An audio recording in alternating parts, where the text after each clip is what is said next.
Hello, my name is David and I am certified in CKS, CKAD and CKA. In today's video, I'm going to talk about things that you have to avoid in order to pass the CKS exam. The CKS exam is a little bit more difficult than the CKAD and the CKA. I could pass the certification in the second attempt, and it was nearly perfect. In order to do the CKS certification, you have to pass first the CKA certification. So you can purchase the exam, the CKS, but you won't be able to schedule that exam before you pass the CKA. So the first thing that you have to avoid in order to avoid failing this certification is don't just go to the certification thinking that you are very good and that you are going to pass it. You have to know the rules of the certification. So one of the most important things of the exam is the time. We can see here that you will have 2 hours to take the exam, and it might sound like it's a lot of time, but don't be taken by this. As you know, you have done the CKA, and at the moment of doing the exam, time passes very fast. Then what you also have to know is that the required score to pass the exam is 67%. And you also have to know that there are in between 15 and 20 questions. So one of the most important things is that you can check out the documentation during the exam. These resources are the documentation of Kubernetes, for example, and the block of the Kubernetes as well. It is important that you can also access to the Trivy documentation, the Falco documentation, the etcd documentation, and then for the AppArmor, you can go to the documentation of their GitLab repository. One of the pages of the documentation from Falco that is going to be very useful for you is this one that is a bit hidden, but one has to know how to get inside. So it is going to reference, and then we have to go to Falco rules, and in Falco rules we have to go to supported events, and here we have to go to fields and conditions. So one of the typical questions that they are going to ask you is to modify or create some Falco rule, but as you know, for the Falco rules, you have to use the name of the fields and the conditions. And the Falco has some names for each of the parameters that you can use. So, for example, the typical question, it is going to ask you about that you create an alert for some kind of event, and they would like you to include the timestamp of that event, and they also typically want you to include the user that executed that event. And for this, you have to go to the user, and typically they are going to ask you for the UID or the name. So one of the tricks for the documentation is that the less that you need the documentation, the better it's going to be for you to end the exam at the right time. The exam has between 15 and 20 questions, but by experience, I can tell you that it's going to be more about 15 questions. The tricky point is that the latest questions are the easiest ones. However, because they are in the end, they are tricky, and you will arrive to those last 2 questions relatively tired, which makes you to probably fail those questions or just not arrive with enough, let's say, power in your brain to resolve those questions. The master tip, I would say, is practice, practice, practice.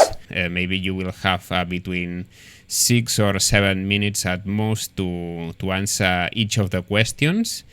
And if you take into account that for most of them you will have to go for the documentation, and you might have to look in a couple of pages, you will be in a trouble very soon if you are not very fast in both things. Typing the kubectl commands, making the modifications in the YAML files in the manifest of Kubernetes, and also going very fast through the pages of the documentations and knowing very well how to find the topics that they are going to ask you in the certification. And talking about practicing, this is one of the websites that I recommend you, which is KillerKoda.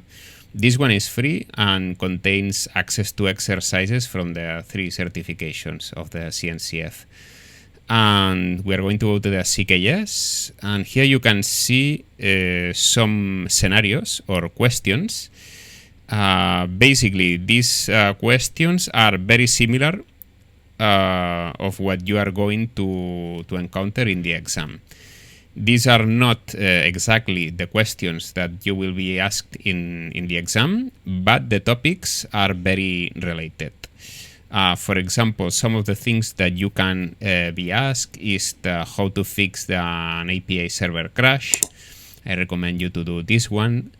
Then configuring some AppArmor profile. This one is something that is always there in the CKA certification. And the sys benchmarks is not very common, but it could be there. Some other things, for example, yes, of course, the Falco change rule is a classic in the CKS exam. These Falco questions are always there, at least one or even 2. Then some questions about the webhook are always present, so you have to know very well how to make this kind of policies. And then, of course, don't forget about knowing very well how to create an ingress and network policies. This is classic in the CKAD and CKA, but yes, it can also be present in the CKS.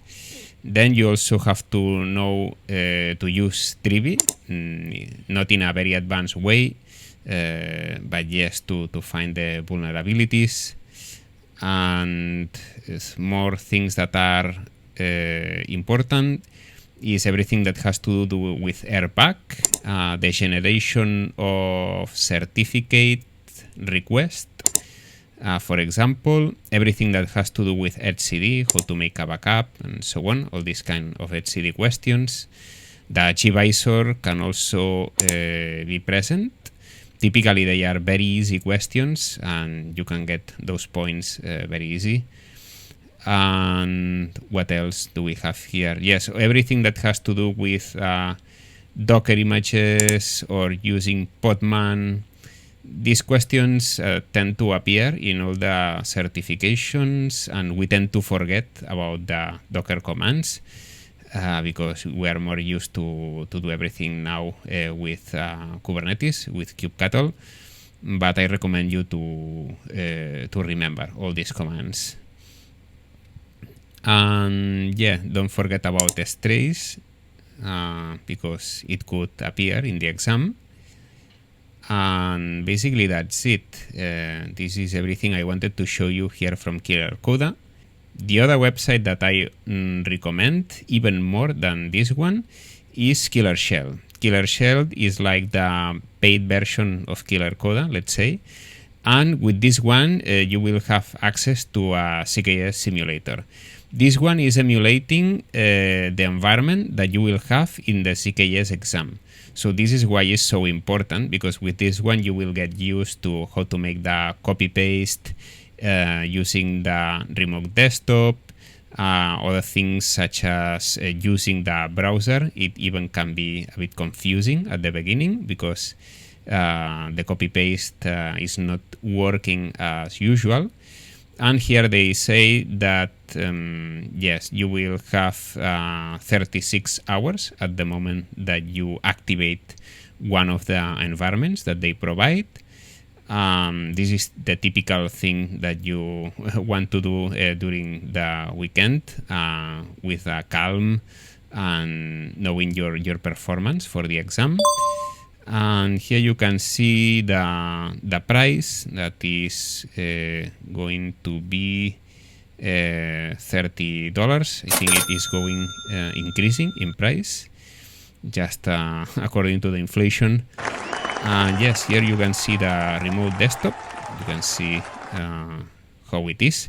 They changed this environment, and when I was doing the CKAD, I didn't know they had changed the environment, and I thought it was going to be like the previous time when I was doing the CKA, and that took me by surprise.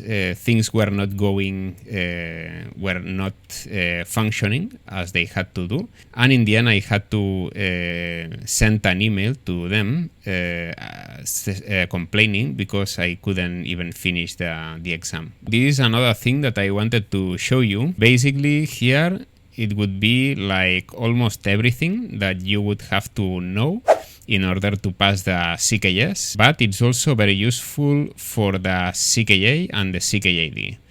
So here I have some of the technologies that you would have to master for the CKS. One of them would be, for example, the AppArmor. Other things to take into account would be knowing how to use Trivy, how to use Kubebench, then Falco, of course, and then SysDic. And for some of the questions, they might ask you to use SysDic in conjunction with Falco.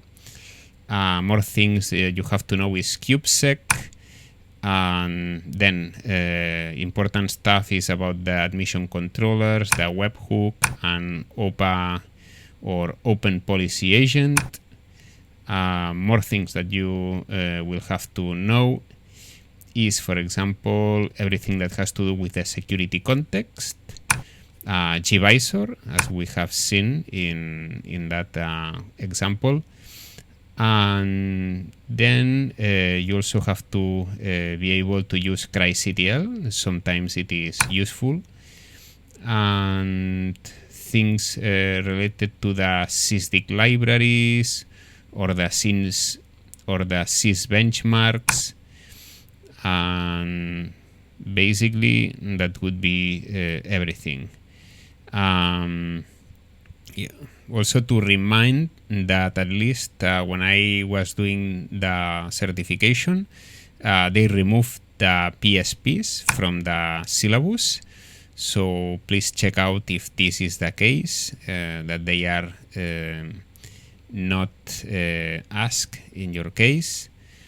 And that's it. And this concludes the preparation of your CKS certification. I really hope you the best for this exam, and I think if you are looking at this video, it is very likely that you are going to pass the exam, because this means that you are getting prepared in all the senses.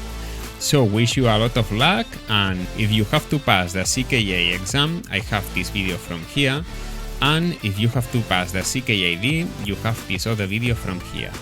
So please subscribe, because this gives me more motivation to continue generating this useful content, and see you in the next video.